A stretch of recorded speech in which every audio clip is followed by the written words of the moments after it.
Welcome, guys. Welcome to another episode of the Quiet Edge podcast. And today I want to talk about freeing ourselves from self doubts and what we can do and what we can actively, consciously do within ourselves to free ourselves of self doubts. Because as we all know, through our life experience, self doubts can be one of the most crippling ways in which we keep ourselves small. But it's not really us keeping ourselves small, it's the conditioned set of beliefs and ideas and perspectives that we've inherited that somehow deep down in our cellular body and in our nervous system feel like the most safest way to approach life. And that's why self-doubt sometimes can be so rigid and so hard to shake off, because to our nervous system, these doubts feel very real and they remind us of some part of the past where we weren't safe, and the doubts have been created in some way to keep us safe. At least that's what we believe, right? And so I want to talk a little bit about how can we free ourselves of self-doubt. And in order to free ourselves of self-doubt, we have to first become aware where self-doubts actually originates from.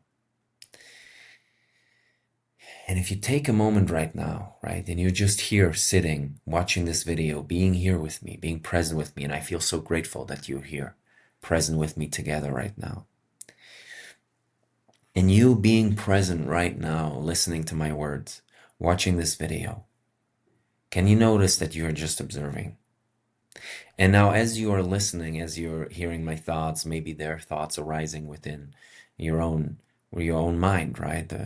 Maybe there's even thoughts, who is this dude? I just clicked on this YouTube video and I see this guy. Who is this dude, right? Maybe judgments come up towards me or anything, right? Judgments towards self-doubts, judgments towards anything. Thoughts about self-doubts and what this experience means. But I want you to notice that self-doubts originate from that part of you that is just noticing, with no judgment and no preference. And I think that is the first important step to taking our power back from self-doubt, is to realize that it is not actually that we're crippled by this self-doubt, is that self-doubt or doubts are just negatively imprinted thoughts arising in our consciousness. And I want you to sit with that for a moment, to feel that for a moment. What if you could reframe doubts or your self-doubts? Even if when you experience them, they feel so crippling, and I can understand because I can relate to that. But if we kind of neutralize it and look at it objectively, without the charge, kind of removing the charge, doubts are just thoughts. Negative thoughts about ourselves, limiting thoughts about ourselves. But they are just thoughts arising within your awareness, right? You right now, if there is doubt coming up, or at any moment that you experience doubt, you are aware of the doubts arising. You notice the doubt. What happens often when we notice doubts arising, it's almost like we get pulled into the reality of the doubt as if we are the very doubt we are aware of. So we notice doubts arising, but we don't stop there in that moment and see, hey, there's a doubt coming up within me. We follow that trajectory of the doubt, and sometimes that can lead us to some very kind of painful, limiting, dark places within ourselves. Because the moment we follow that doubt, we feel there's truth in that doubt. That's why we follow it. Our mind follows that doubt to a greater narrative that is explained through the doubt, because we believe there's truth in it. And then as we follow that doubt, it kind of expands, and then it just feels like a real experience. It feels like the truth, right? It feels like the truth for us. And then our body confirms that, because we feel anxiety, we feel nervousness, we feel emotional pain, we feel sadness, or we feel small. We feel small about ourselves, right? In our body, in our nervous system, we can feel that. But if we discharge the doubt and we actually go where does this doubt originate from? We realize it is arising in the awareness of our being. Now, if your doubt is arising in the awareness of your being, then you must be bigger and more expansive than your doubt. And that is the number one step to actually take your power back from your doubts, is to realize, my friend, you're far bigger than any doubt that could ever arise within you.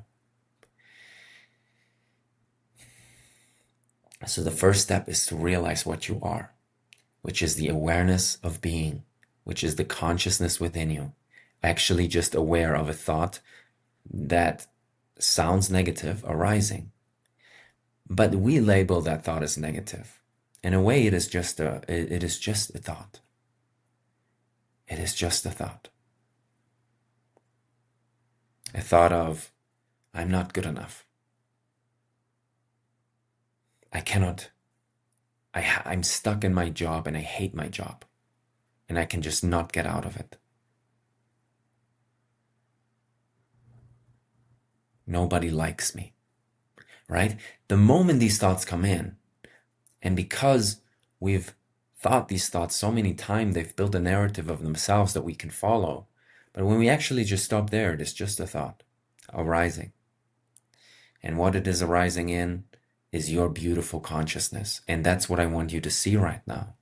If we want to combat doubt, we can't fight the doubt or resist the doubt.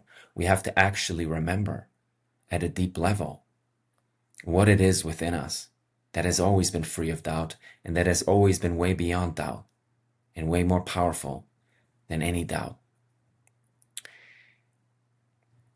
Now, I want to prove to you your power in a way that even if you have positive thoughts about you arising, which is beautiful, right? Positive thoughts feel good because why do they feel good? Positive thoughts feel good when they arise because they reflect your true nature in a more truthful way.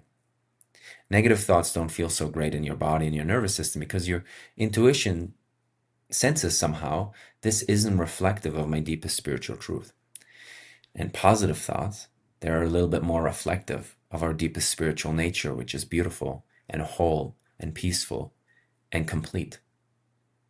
And that's why positive thoughts register in our nervous system as something more pleasant. But even positive thoughts are also just a thought arising within your beautiful awareness. So a lot of people that empower themselves solely through positive thinking, and they feel they control their reality by positively thinking about themselves. While that can be powerful in the beginning, it is actually not the deepest power, because if we think we can just create reality by positive thoughts and forcing ourselves to think positive thoughts, we are not really in touch with that peaceful, beautiful essence of our being that is already so whole, indifferent of our positive or negative thoughts, indifferent of our positive or negative feelings. And that's what I want you to come in touch with right now. That kind of indestructible, untouchable nature of being that is aware of the very thought arising, of the very doubt arising in any moment. The first step of transforming doubt, of stepping past your doubt, is to have a moment of awareness that you are not your doubt and that your doubt is just arising. And the more you build that practice of being like, whoa, there are some doubts here, but I am tuning in to what is actually aware of the doubt and what is beyond the doubt, and I'm actually feeling into that quality. And then the more we feel into that quality, there's this kind of peaceful, loving, open nature. It opens our heart. We feel more at peace. And the more we feel at peace in our nervous system, the less space we have for doubts actually to continue their momentum. And so one powerful step to transmuting doubts is to actually just be aware of the space from which doubts arise. And the more you are aware of the space from which doubts arise, the more you can bring your nervous system back to peace.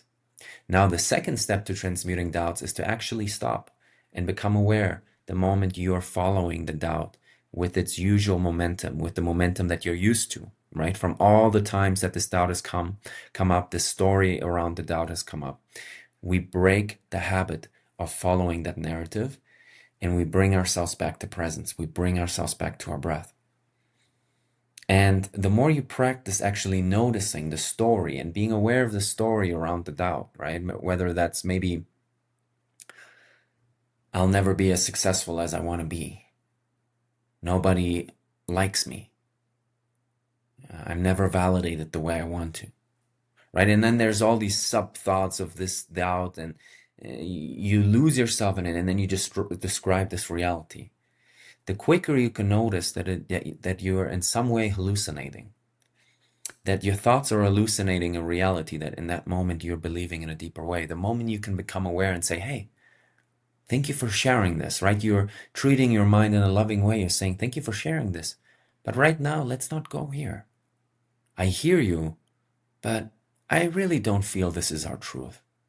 And I'm just going to rest back into that peaceful nature of what we are. I'm going to take a deep breath and feel into my heart. Because the more I feel into my heart and the more I let my heart open, the more I'm naturally going to be in touch with the qualities of my true nature that are reflective of love and peace and connection and power and confidence and self-trust. And so the moment I notice myself going on the spiral of these doubts, I say, hey, I love you, but we're not going there right now. We've done this many times before. And what you'll notice with self-doubts as well is you'll keep recreating a narrative in your mind that will always kind of be similar, but it never actually resolves anything. But what's interesting is that our ego or our mind actually thinks that through following this doubt deeper into the narrative and into the story, we're actually going to resolve something. We're figuring something out. We're figuring some kind of problem out. But the beautiful thing about you, my friend, is you are not a problem to figure out. You're a presence to be. You're a presence to become aware of.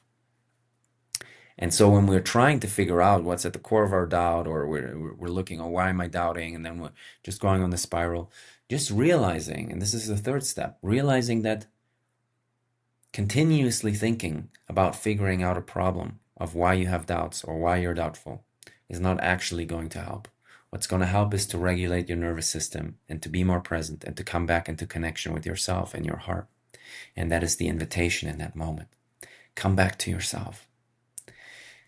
Come back to your nature of just being present and start exploring, how do I feel about myself when I'm connected to that place? Because what you will realize, which is so funny or interesting, is that the more time you make for your presence, the more time you make for that quiet centered place within you, the less doubts will kind of build momentum. And the more you're in touch with your beauty, your qualities. Because the more you're in touch with your true nature, the more you're in touch with your truth. And the more you're in touch with your truth, the more the divine will remind you and will show you through feelings and experiences how worthy and lovable of a being you actually are and how powerful of a person you are. And what you'll notice, the more you're tuned to that presence, there will be, in moments, loving whispers that come through, just intuitive insights that describe your experience, that describe what you're going through, but they flow from wisdom. So the more you take a moment to stop the doubts in its tracks and go back to the root of the doubt, and the more you rest there and connect to that, the more wisdom you'll actually receive around what's actually relevant in your life, what's actually needed for you, what you need right now, what's important for you. And that importance will never be found when you follow the story and narrative of your doubts. Now I want to say the fourth part of transmuting doubts is to be gentle with yourself, because sometimes you will lose yourself in some doubts. You will lose yourself in some painful stories, and they bring up feelings that maybe you're meant to come in touch with in that moment. And so you'll have to trust that whatever you're going through, whatever spiral of thoughts, in this moment it is helping you wake up deeper out of the very doubt you keep re-experiencing.